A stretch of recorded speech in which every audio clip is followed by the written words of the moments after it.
Hello, everyone. Good afternoon. I welcome you to Family Circle on Eyes of Africa TV. And today we have a guest in the house with us. Her name is Marjorie Ngwenya. She is a coach and she was speaking, we'll be discussing together raising an excellent child in a cruel world. Mrs. Marjorie Ngwenya, it's nice to have you today on the program. Thank you. You're welcome. So today's topic is raising an excellent child in a cruel world. We all know that we live in a world of cruelty, injustice, and hatred. So now I believe this topic is centered and focused on parents. How do we raise excellent children? Absolutely. How do we raise excellent children, excellent child in a cruel world? So today this is what we'll be discussing with Marjorie Ngwenya today. So Ma, how do you think we can raise an excellent child, fully knowing that this world is not a world where it is a world full of hatred, injustice, cruelty. So how can we raise an excellent child in a world that we have? Thank you very much. So, I'm going to talk a bit about describing the world that we're living in today and how that world is different from the world, certainly, that I grew up in. And then I'm going to share some of the skills that I think are critical for children in today's world to possess, and therefore what parents need to be thinking about in order to equip their children with those relevant skills. So, just to start, a little bit of an introduction about me. You mentioned I'm a life and leadership coach. I'm based in South Africa. I'm also an author, a speaker, and a consultant. And I serve on the board of insurance, banking, and not for profit companies in the UK, in South Africa, and also in Nigeria. So, I was raised by parents who very much believed in the power of a great education in post independent Zimbabwe. And I trained as a professional. I'm an actuary by training. And my journey to date has been very much about personal development. So a lot of what I will talk about is in relation to that as well. So the world that we live in today is very different from the world that I grew up in. I remember being on school holidays, writing letters to friends and waiting for weeks and weeks to get a reply back through the post. And that taught us a level of patience. I remember that phone calls were relatively expensive and they were few and far between. So you really thought long and hard about what you wanted to communicate. And in today's world, children send and receive messages almost instantaneously. And there is a level of impatience that is inbuilt now in the way that people relate with one another. Back in my growing up, information was a lot harder to come by. And if you wanted to understand a topic, you borrowed a book or you bought an encyclopedia or you asked somebody who was more knowledgeable than you. And nowadays, children have information at their fingertips. You type a question into Google and it tells you something, and more than likely, you believe what you're told. I think that children today are also more exposed to the world and to adult concepts a lot earlier than many of us would have been. Just give me one moment.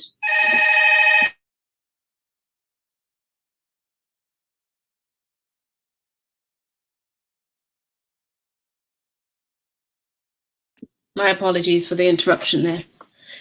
So I think that children are more exposed to information than many of us would have been. Relationships are also based on spending time with people.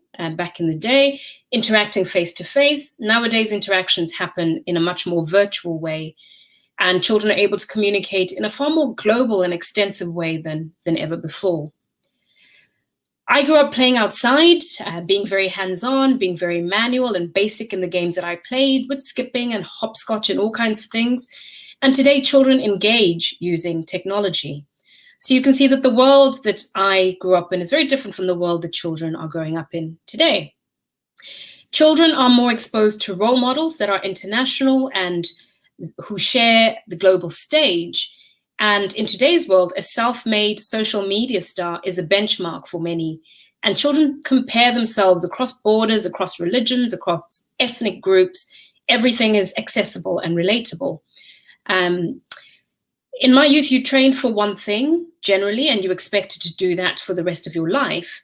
Today, you might be in several careers at any given point, and you're constantly reskilling and learning new skills. So I've painted a picture of contrast between the world that I knew and the world that is today, but it's not all bad. Today, children have a level of technological literacy that many of us could not have imagined, and that is a very positive thing. The language and the concepts that they're growing up with go far beyond what many of us had to contend with.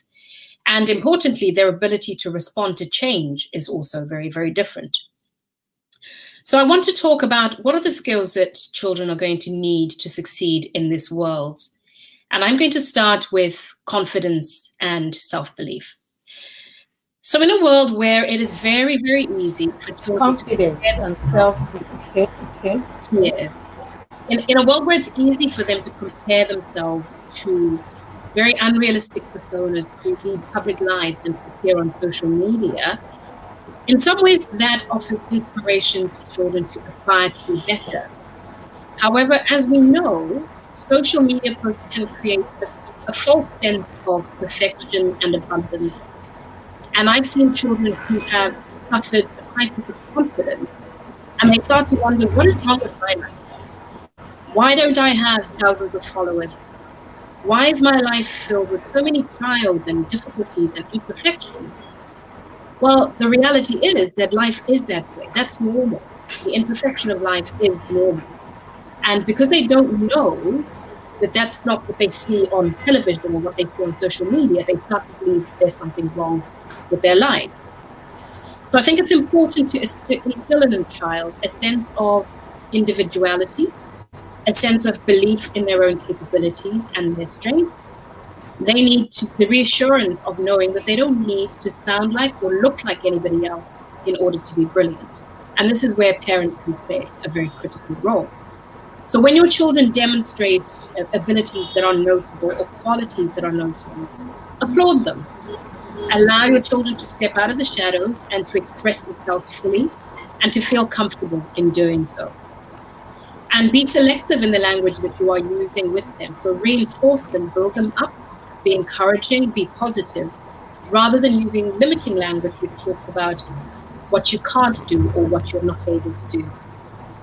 I think within the home, children can be given leadership responsibilities, whether it is to supervise a younger sibling, whether it is preparing a meal, that allows them to take on a sense of ownership and responsibility and also to make decisions, which all eventually build up their self-esteem.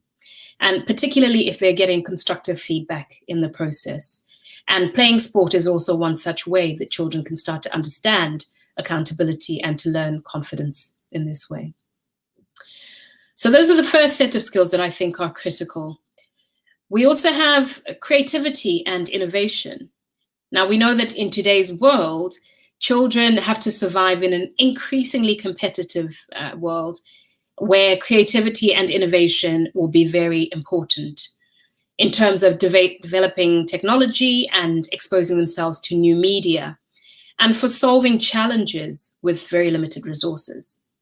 So in a rapidly evolving world, the ability to be able to solve problems in new and exciting ways is going to be valued ever more than it was before. So it's no longer about learning the one thing and mastering it and doing that for the rest of their lives. It's about learning how to continually problem solve. And you can practice this in the home by offering your children everyday problems to solve. So it could be, how do we fit our luggage into the car in the most efficient way possible? How do I pack away things in the house so that I am maximizing the space that I have? Or how do I recycle water usage so that I am allowing it to serve more than one purpose rather than wasting it on simply one thing? So get them in the habit of contributing to ideas around the home. Encourage your children to participate in family decisions and family problem solving. And then praise your children's efforts as they do so, as they manage to reason mentally through different situations. And if you think that they're going to be hesitant to participate, then do it as a family activity and have some brainstorming and some fun together. Great. So if we move on, then yes, we need to our children's efforts. Parents, they need to build their confidence and self-belief. Part of the world, with this part of the world here in Nigeria, the parents who don't really know how to build their child's confidence, they don't appreciate their little effort, and thereby exposing them to to the world, them to see in the world. You need your child, feed them with the right things, build their confidence, and encourage their efforts. How little it is, you need to their effort. Thank you very much for that. So how can you raise a child's confidence? How can you raise a child's confidence? You can raise a child's confidence by reinforcing what you think it is that they are doing well. So if you observe your child tidying up their room without being asked to do so, that encourages them to take on more responsibility. If you see a child making the effort to learn something that isn't part of their schoolwork, but they're doing it out of interest, you can build their confidence. You can ask them to tell you more about the thing that they're learning about, allowing them to express themselves and to start to develop confidence in their own ability to communicate and to express. It's so unfortunate that parents have time for their children. They do not take time for their children. They do not have time to even what their children really likes, what the children really likes. So, and most children that they feel so bad about this when you do something and your parents, they don't appreciate you for it. They feel like, oh, I'm here to meet my friend. At least they will encourage me, applaud me for it. So I don't know what advice can you give parents on this great time for their children.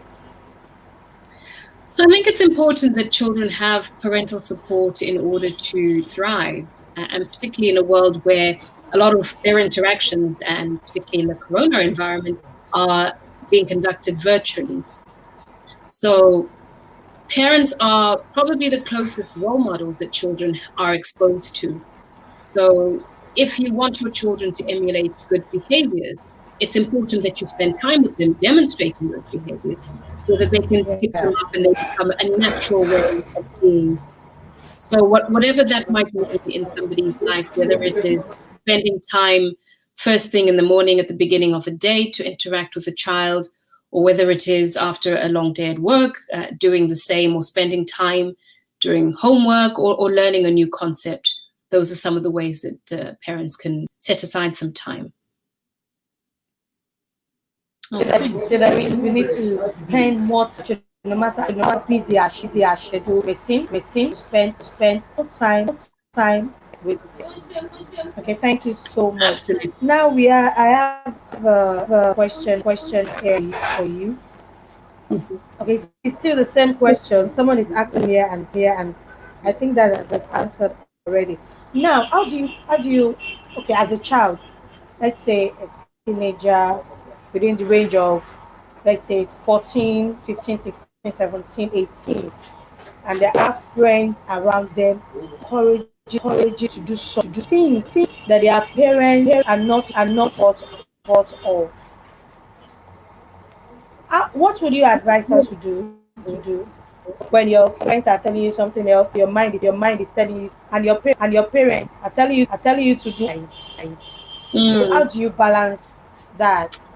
It's very challenging because, as I mentioned earlier, children today are exposed to a lot more information than parents could ever filter, and a lot more perspectives through social media and other platforms.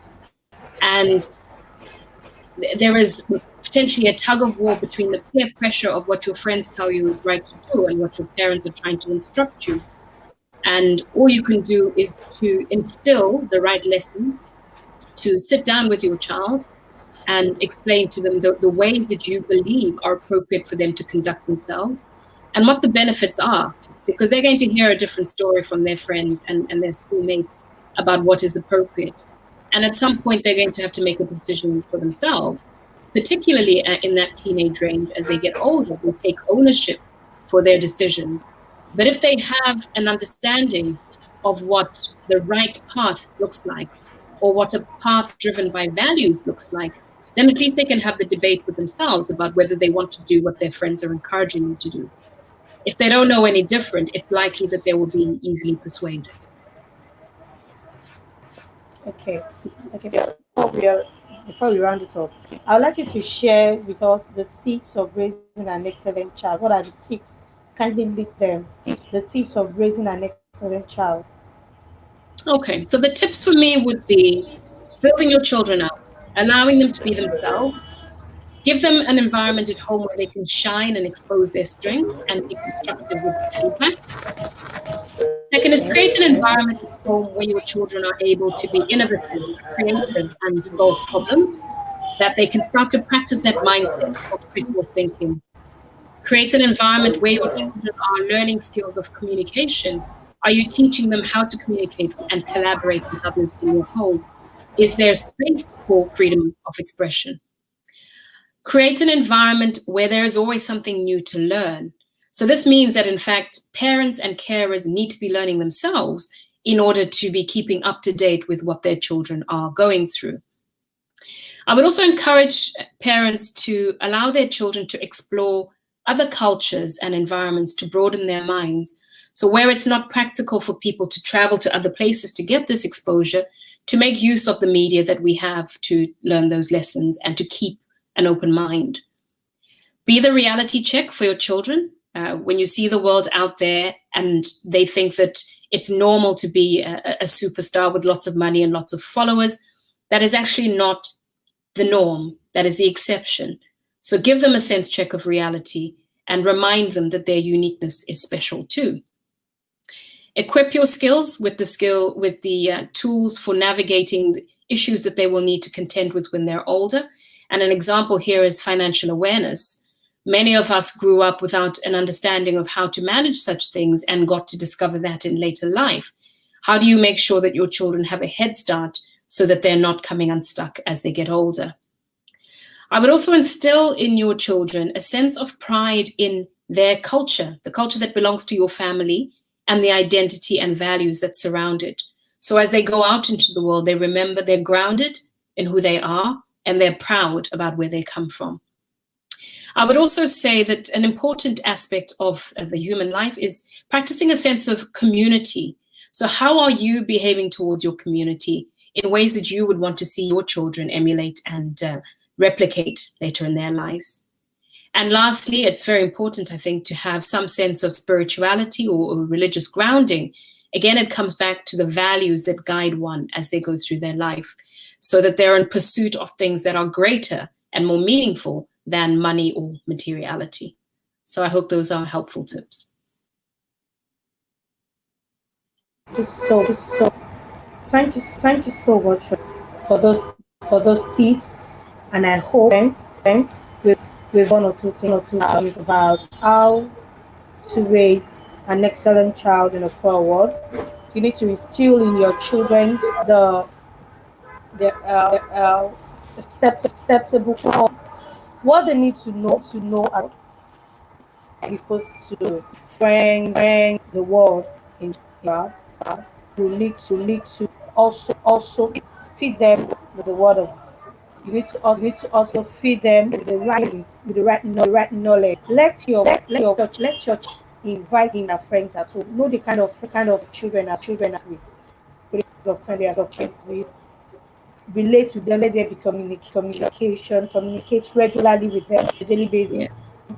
Morning, reach out, talk to him or her. Relate as so he or she will be able to know up to you on what is on our mind. We need to create our children. We need to really create time for them. Not easy as schedule meeting. We need to for them so they won't be polluted. Yes. and God give us a enablement all days. Thank you so much, Marjorie. I'm so grateful to her, and I believe has learned something. Teenagers, friends, children have been one or two things in our discussion for today. Thanks so much. It's my pleasure. So grateful to have you. God bless. And that'll be the end for today of the next kind of trading. So we won't be able to further. So much for your time. Join us next week again on Family So 12 noon. Survive for now.